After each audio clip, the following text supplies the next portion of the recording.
The stars burned cold and distant as Commander Alara Voss stared out from the bridge of the unyielding dawn. Her ship floated among 200 others, waiting in the darkness of space. They all knew what was coming. The Kethran Dominion fleet would arrive soon, and when they did, everything would change. Alara had been fighting this war for 12 years. She had seen planets burn and entire fleets disappear in flashes of light. The Kethrans were winning. They had always been winning. Their empire stretched across 40% of known space, and they wanted more.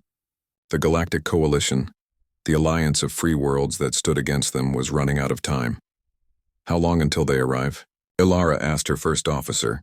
20 minutes, Commander, the officer replied. His voice was steady, but his hands shook slightly as he checked the displays. Alara looked around the bridge. Her crew was a mix of species from across the galaxy. There were the tall, blue-skinned Valteri, the insect-like Kryn, and a handful of humans. They all wore the same uniform. They all fought for the same cause. But today might be the day they all died together. Admiral Chen wants to speak with the crew, her communications officer announced. Alara nodded. Put him through. The view screen flickered and Admiral Marcus Chen appeared. He was an older human with gray hair and tired eyes. He had been fighting longer than anyone else in the fleet. Alara had heard stories about him from the First Contact War, back when humanity first joined the galactic community 80 years ago. I know you're all scared, Admiral Chen began. His voice was calm and warm, like a grandfather talking to his grandchildren. I've been in battles like this before. When the odds are bad, when hope seems lost, we have to remember why we fight. We fight for our homes, for our families, for the freedom to exist without bowing to tyrants. The crew listened in silence. Some looked inspired. Others looked like they wanted to cry. Admiral Chen smiled slightly. Let me tell you a story. An old human legend. When I was young, during the First Contact War, there were whispers of a secret project. They called it the Ghost of Terra, a warship so powerful that it could change the course of any battle. Most people thought it was just propaganda, something to keep our spirits up during the dark times. A Valteri officer laughed nervously. A myth to scare children, surely. Maybe, Admiral Chen said, his smile growing wider. But I knew some of the engineers who worked on it. They disappeared into the outer system shipyards and never came back. And I've wondered all these years what they were building out there in the dark.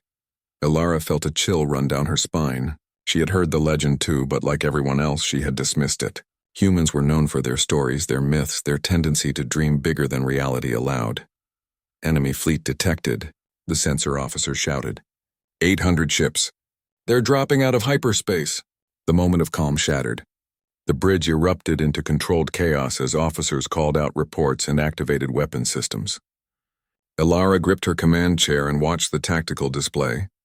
Red dots appeared on the screen, spreading out like blood in water. 800 Kethran warships against their 200. The math was simple and brutal. All ships attack formation Delta, Alara commanded. Focus fire on their command vessels. The battle began with a flash of light that turned night into day. The unyielding dawn shook as enemy fire slammed into its shields. Around them, coalition ships returned fire, their weapons cutting through the darkness. But for every Kethran ship that fell, 3 coalition vessels exploded into debris. Shields at 60%. Someone yelled, "Hull breach on deck 7. The Valiant Star is gone." The reports kept coming, each one worse than the last. Alara watched good ships and good people die. She watched the tactical display as the red dots surrounded the blue ones like wolves circling wounded prey. This wasn't a battle. This was an execution.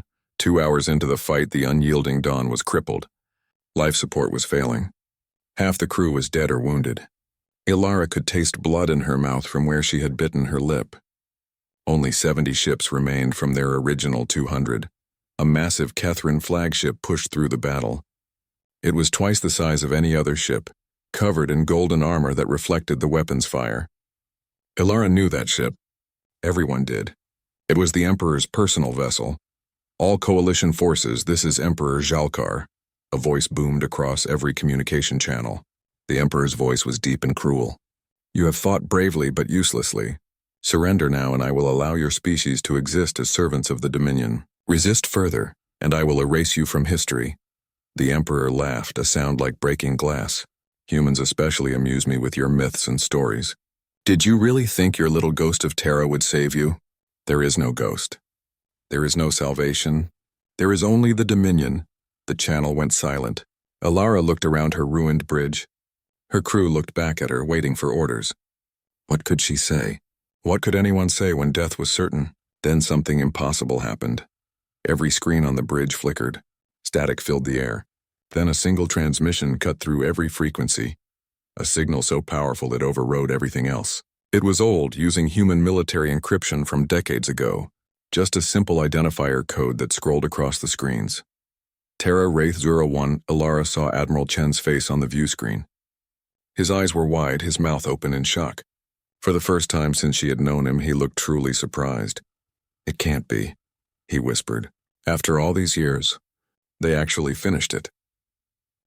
The transmission repeated 3 times, then fell silent. Alara stared at her tactical display, confusion mixing with the pain of her injuries. Around her, the surviving crew members looked at each other with questions in their eyes. What did it mean? Was it a malfunction? Some kind of Catherine trick? Admiral, what is that code? Alara asked through the communication channel. Admiral Chen took a long breath before answering. It's a recall signal, one I never thought I'd hear in my lifetime. Wraith was the code name for the Ghost Project. He paused, and Alara could see him trembling slightly. If that signal is real, then we're about to witness something that hasn't been seen in 70 years. You mean the myth is real? A Kryn officer clicked in disbelief, her antennae vibrating with emotion. I don't know, Chen admitted, but we're about to find out. The Kethrin forces seemed unconcerned. They continued their assault, tearing through the remaining coalition ships like paper. Emperor Zhalkar's flagship moved closer, its weapons charging for what would surely be a killing blow against the unyielding Dawn.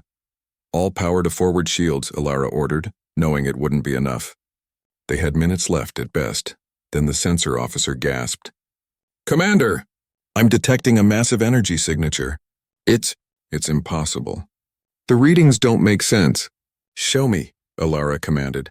The main view screen switched to long-range sensors. There, at the edge of the system, space itself seemed to tear open. A hole in reality appeared, glowing with energy so bright it hurt to look at. The energy readings were climbing higher and higher, past anything Alara had ever seen. Past anything that should be possible. The Kethrin fleet noticed it too.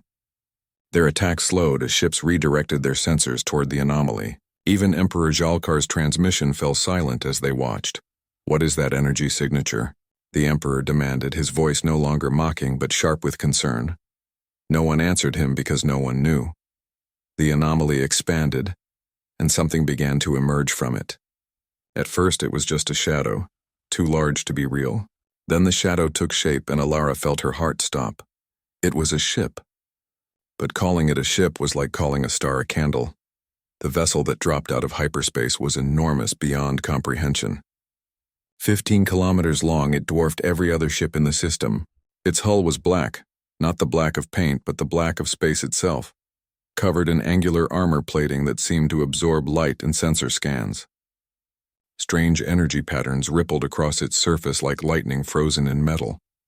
But it was the name that made Alara's blood run cold. Etched along the hull in letters 300 meters tall, written in a dozen human languages so that anyone, anywhere could read it, was a single word. Damocles. Dear gods, someone whispered on the bridge. The massive dreadnought hung in space, silent and still. It was shaped like a blade, sharp and brutal, with weapon ports covering every surface. Towers and structures rose from its hull like the spines of some great beast. At its front, a single massive barrel pointed forward, large enough to fly a small ship through. Every ship in the system seemed tiny compared to it. The Emperor's flagship, which had seemed so imposing moments before, looked like a toy beside the Damocles. Is that... Alara couldn't finish the question. The ghost of Terra, Admiral Chen said softly. His voice was filled with awe and fear. They said it was being built in the Oort Cloud shipyards, out past the edge of the system where no one would see. A project that took 70 years. Humanity's final weapon. The thing we would only wake up if we had no other choice. Scan it, Emperor Zhalkar ordered his fleet. I want to know everything about that ship. The Kethrin vessels directed their sensors at the Damocles. For a long moment nothing happened. Then the reports started coming back. and Alara could hear the fear in the Kethran voices as they broadcast on open channels. The armor is too dense. Sensors can't penetrate. Energy readings are off the scale. It's generating more power than our entire fleet combined. I'm detecting weapon systems I've never seen before. Emperor Jalkar's voice cut through the panic. It doesn't matter how large it is. It's one ship against 800. All vessels, target that dreadnought. Destroy it. No, wait! Admiral Chen shouted, but it was too late. The Kethran fleet opened fire. Hundreds of ships unleashed everything they had. Energy beams, missiles, plasma torpedoes, kinetic rounds. Everything in their arsenal flew toward the Damocles in a wave of destruction that would have vaporized a planet. The weapons struck the black hull, and the entire system seemed to light up with explosions. The bombardment continued for 10 seconds, then 20, then 30. Enough firepower to destroy a small moon hammered into the human dreadnought. Then the firing stopped. The Kethrans had to pause to let their weapons cool down and reload. Smoke and energy clouds obscured the Damocles from view. Did we destroy it? Someone asked. The clouds began to clear, blown away by solar wind and the vacuum of space. Slowly, the Damocles came back into view. It was completely undamaged. Not a scratch. Not a dent. The black armor looked exactly the same as it had before. The massive ship hung in space as if nothing had happened, as if the entire Kethran fleet had been shooting blanks. Impossible, Emperor Jalkar breathed. Then the Damocles moved. For something so large it moved with impossible grace, turning to face the Kethran fleet. Red lights began to glow along its hull, thousands of them like the eyes of a waking dragon. A voice came through every communication channel. It was human, female, calm and cold as ice. This is Captain Sarah Okonkwo of the Terran dreadnought Damocles. You have fired upon a coalition vessel. You have been judged and found wanting. The massive cannon at the front of the Damocles began to glow with blue-white light. The light grew brighter and brighter until it hurt to look at. All Kethran vessels, this is your only warning. Surrender immediately or face annihilation. Emperor Jalkar laughed, but it sounded forced. One ship. You're still just one ship. Kill them! The Kethran fleet charged forward, hundreds of warships racing toward the Damocles with weapons blazing. Captain Okonkwo's voice came through once more, quiet and sad. So be it. The Damocles fired. The main cannon unleashed something that wasn't a laser or a plasma beam. It was something else entirely, something that made space itself scream. A lance of pure gravitational force shot forward, and where it touched the Kethran ships, they simply ceased to exist. 3 Kethran battlecruisers, each one a kilometer long and carrying 5,000 crew members, collapsed in on themselves. They didn't explode. They didn't break apart. They compressed, crushed by impossible gravity, shrinking smaller and smaller until they were gone, just gone, vanished into points so small they couldn't be seen. The silence that followed was absolute. Then the Kethran fleet broke formation and scattered, ships fleeing in every direction, and the real battle began. The Damocles didn't chase the fleeing ships. It didn't need to. The massive dreadnought simply turned smooth and precise, and began moving through the battlefield like a shark through a school of fish. Alara watched from the bridge of the unyielding dawn, unable to look away. Her crew had stopped trying to fight. They just stared at the screens, watching humanity's secret weapon do what it was built to do. A squadron of Kethran destroyers tried to flank the Damocles, coming at it from 3 different directions. Before they could fire, thousands of small turrets along the dreadnought's hull swiveled and locked on. The point defense systems opened up, and the space around the Damocles lit up with weapons fire. The destroyers never had a chance. The automated defenses tracked every ship, every missile, every fighter craft. They fired with perfect accuracy, hitting targets kilometers away without missing. The Kethran destroyers exploded one by one, their shields useless against the overwhelming firepower. How is it tracking so many targets at once? Alara's tactical officer asked in amazement. Admiral Chen's voice came through the comm. Artificial intelligence networks, banned by every major power in the galaxy because they're too dangerous. But humanity never signed that treaty. He paused. We kept our options open. A wing of Kethran fighters swarmed toward the Damocles, 300 small craft moving in perfect formation. They were fast and agile, designed to overwhelm larger ships. But as they approached, the fighters simply stopped existing. One moment they were there, the next they were dust, vaporized by weapons so fast Alara couldn't even see them fire. Energy weapons, Chen continued, his voice grim. Pulse lasers that fire 1,000 times per second. No fighter shield can handle that. The Catherine fleet was in full retreat now, but they couldn't escape fast enough.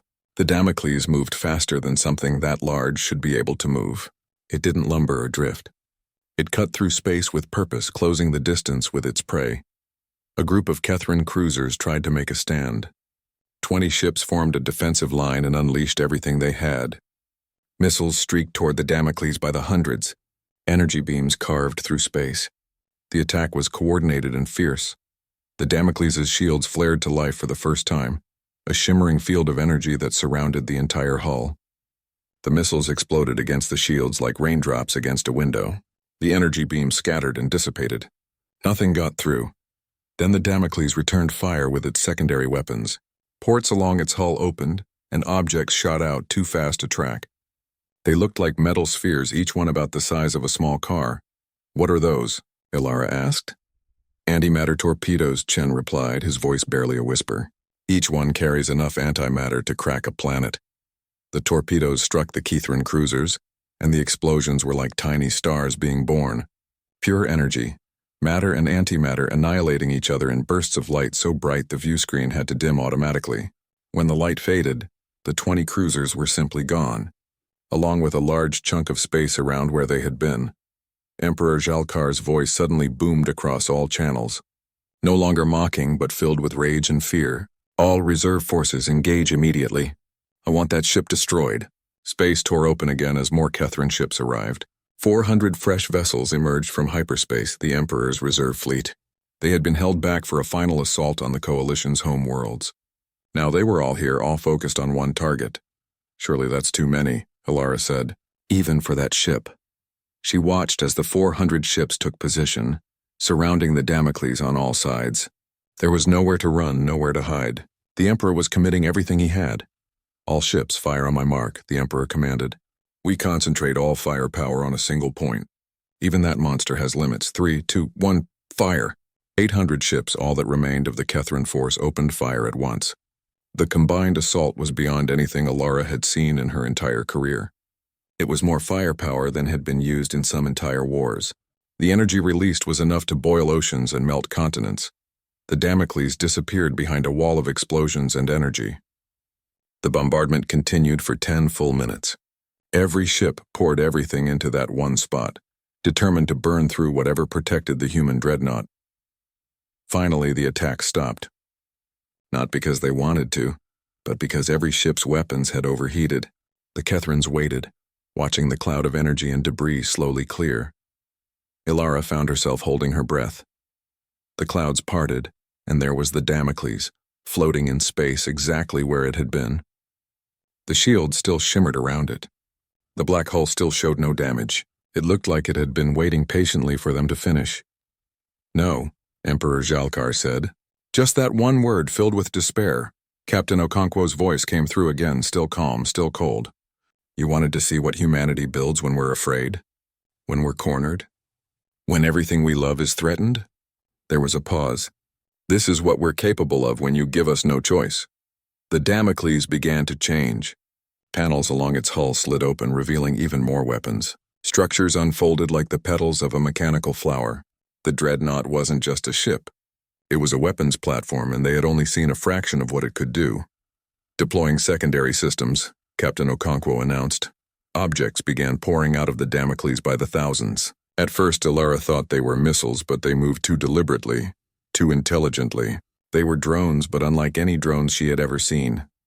"Self-replicating hunter-killers," Admiral Chen said, his voice shaking. "Another banned technology. They hunt enemy ships, and every time they destroy one, they use the debris to build more of themselves." The drones spread out like a swarm of metal insects, each one the size of a fighter craft. They moved in perfect coordination, finding targets and attacking with ruthless efficiency. Catherine's ships tried to shoot them down, but for every drone destroyed, 2 more appeared, built from the wreckage. The Damocles itself continued firing. The main gravitational lance fired again and again, each shot erasing another Catherine capital ship from existence. Other weapons came online, energy fields that twisted space itself, causing ships to tear apart as reality bent around them. particle beams that cut through armor like it wasn't there, weapons that Alara didn't have names for, technologies she didn't understand. The Kethran fleet was dying. Not just losing, but being systematically destroyed. Ships exploded or vanished or tore apart. The drone swarms grew larger with every passing minute, an exponentially expanding cloud of death. "Retreat!"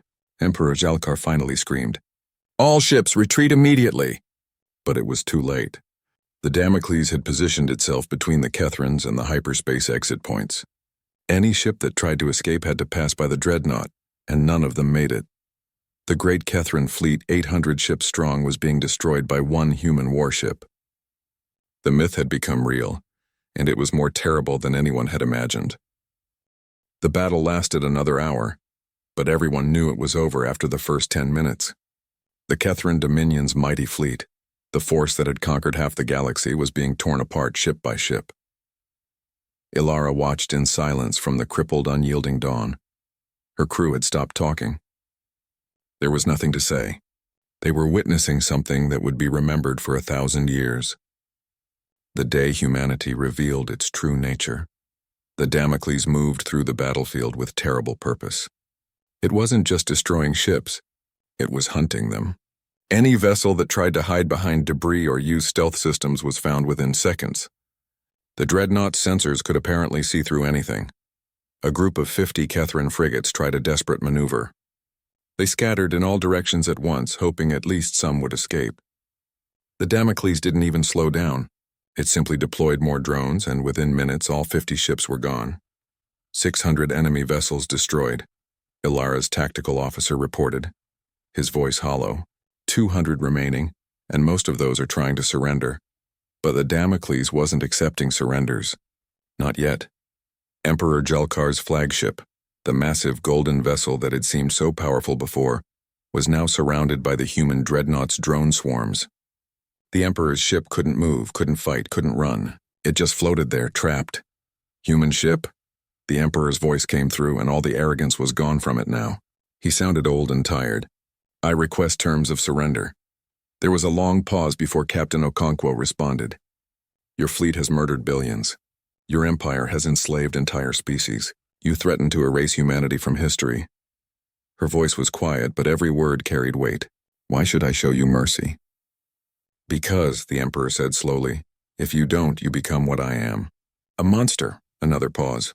Ilara found herself wondering what Captain Okonkwo looked like. What kind of person commanded a ship like this? What kind of person could carry that much destructive power and remain sane? "All Kethran vessels, power down your weapons and engines immediately," Captain Okonkwo finally ordered. "Any ship that fails to comply will be destroyed. You have 30 seconds. Across the battlefield, Kethran ships began shutting down. One by one, the red dots on Ilara's tactical display turned yellow, indicating they were no longer a threat. The few that hesitated were destroyed by drone strikes, quick and efficient. In less than a minute, it was done. The Battle of Frontier Nexus was over. The Kethran Dominion, the empire that had threatened to consume the galaxy, had been defeated by a single ship. "All coalition vessels. This is Captain Okonkwo. Medical and rescue ships may approach. The Damocles will provide cover while you recover your wounded." Ilara started giving orders, coordinating with other surviving coalition ships to begin rescue operations. But part of her mind was still on the Damocles, wondering what came next. An hour later, Admiral Chen's shuttle approached the Damocles. Ilara watched on long-range cameras as the tiny shuttle flew toward the massive dreadnought. It was like watching a mosquito approach a mountain. A hangar bay opened in the Damocles' hull, big enough to hold 50 shuttles. The Admiral's craft disappeared inside, and Ilara found herself wishing she could be there to see what the ship looked like on the inside. Admiral Chen stood in the hangar bay of the Damocles and tried not to stare. The interior of the ship was as impressive as the exterior. Everything was larger than it needed to be, built on a scale that made humans feel small. The walls were covered in conduits and systems he didn't recognize. The air smelled sterile like a hospital. A woman approached him. She was young, maybe 30, with dark skin and tired eyes. She wore a black uniform with no insignia except a single silver bar that read Damocles across her chest. "Admiral Chen," she said, offering her hand. "Captain Sarah Okonkwo, it's an honor to finally meet you." Chen shook her hand and was surprised by how cold it was. Captain, I have a lot of questions. I'm sure you do. She gestured for him to follow her. Walk with me. I'll tell you what I can. They walked through corridors that seemed to go on forever. Chen saw crew members working at stations, but there were far fewer people than a ship this size should need. Maybe a few hundred where there should be thousands. How many crew do you have? He asked. 412, Okonkwo replied. Most of the ship is automated. Artificial intelligence handles 90% of operations. That must take a toll on the people you do have. Okonkwo's expression darkened. You have no idea. Every system on this ship is designed to interface directly with the human nervous system. We don't just command the Damocles, we become part of it. And it burns us out. She held up her hand and Chen saw it trembling slightly. I've been captain for 5 years. The doctors say I have maybe 2 more years before the neural damage becomes permanent. Chen felt a chill.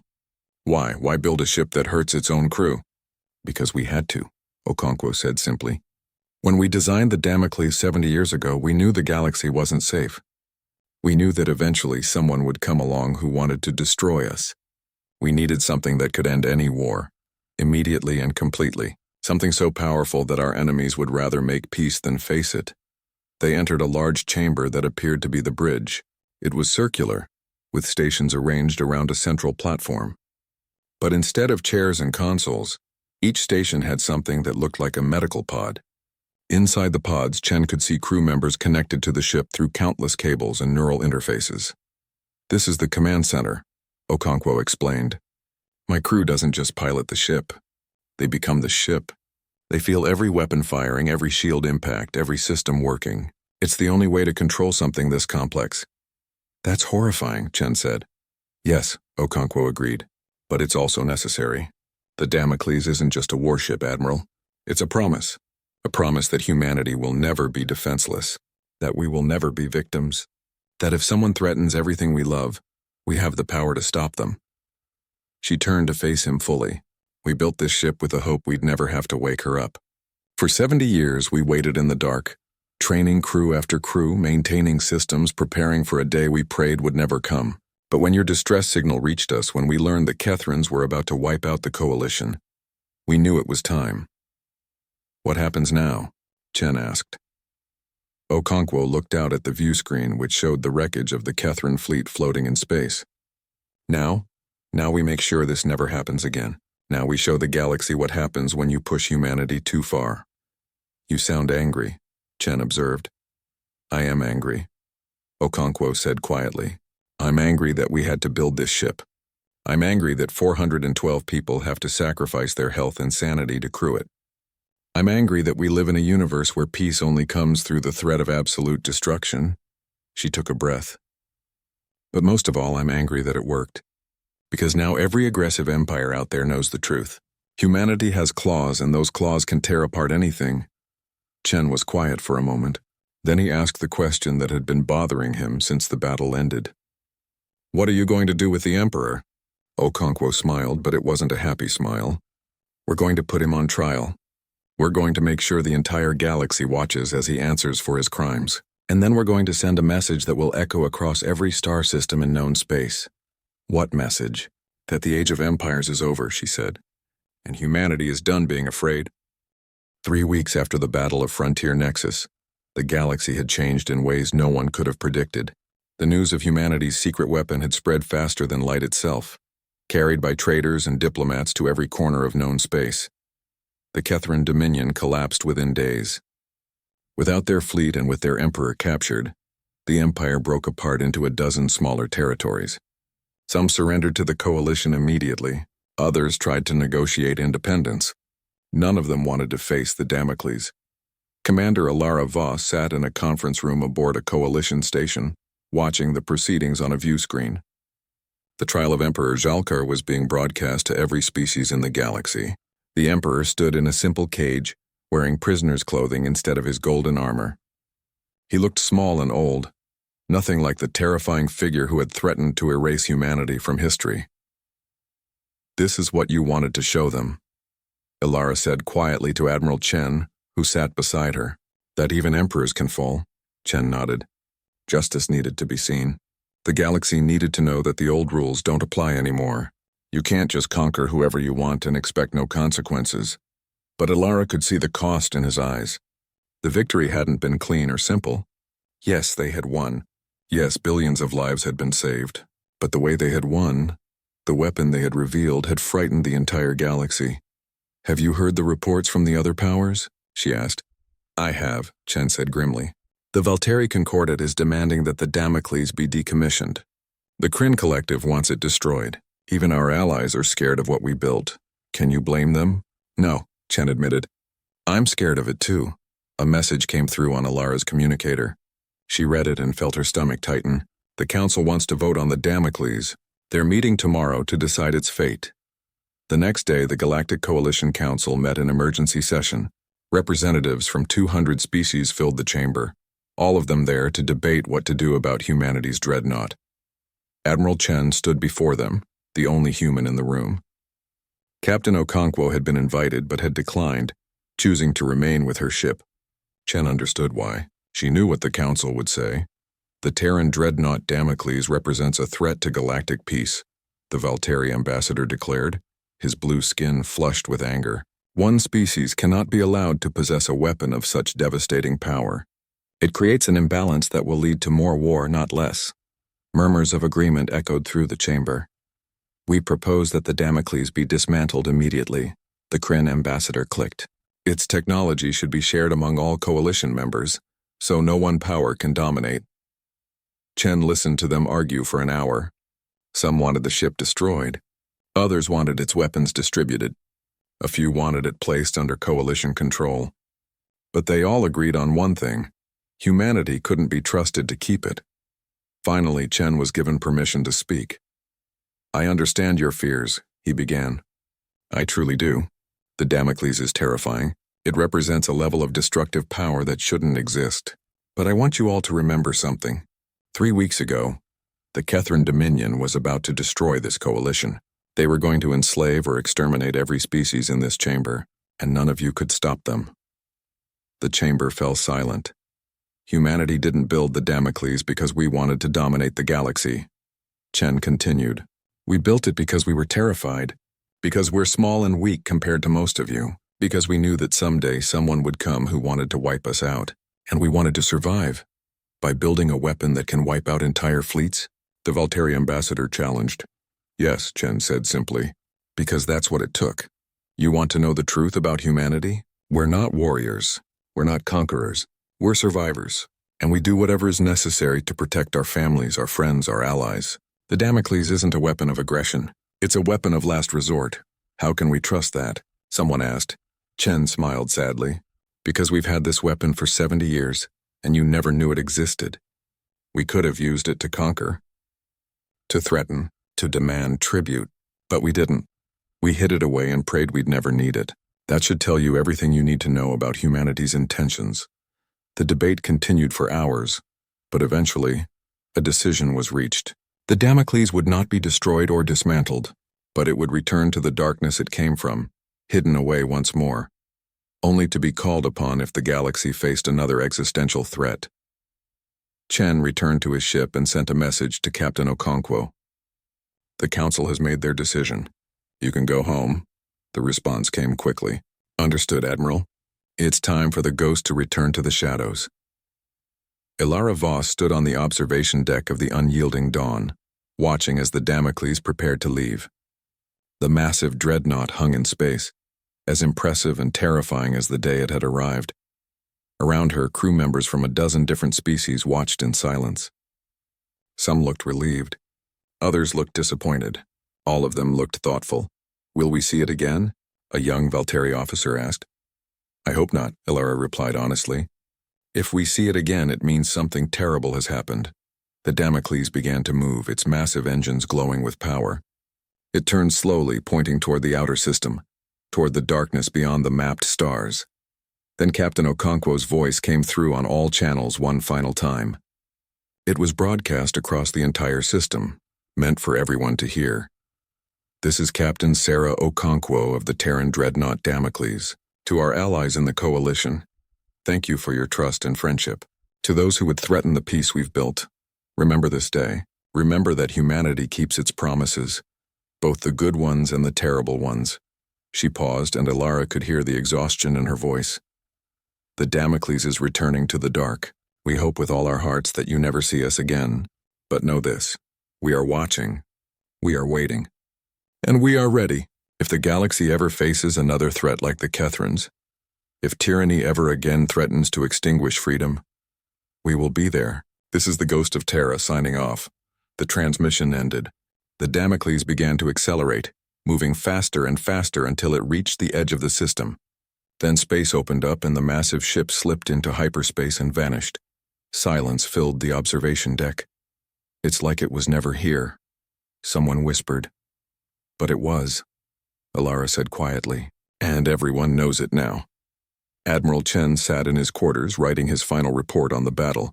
His hands shook slightly as he typed, not from fear but from exhaustion. He had been fighting for so long, and now finally, there was a chance for real peace. He thought about Captain Okonkwo and her crew, sailing back into the darkness to wait for another crisis that might never come. He thought about the 412 people who had sacrificed their health and sanity to save the galaxy. Heroes who would never be celebrated because their very existence was classified. Was it worth it? He asked himself quietly. He didn't have an answer. The Damocles had saved countless lives, but it had also changed the galaxy in ways they were only beginning to understand.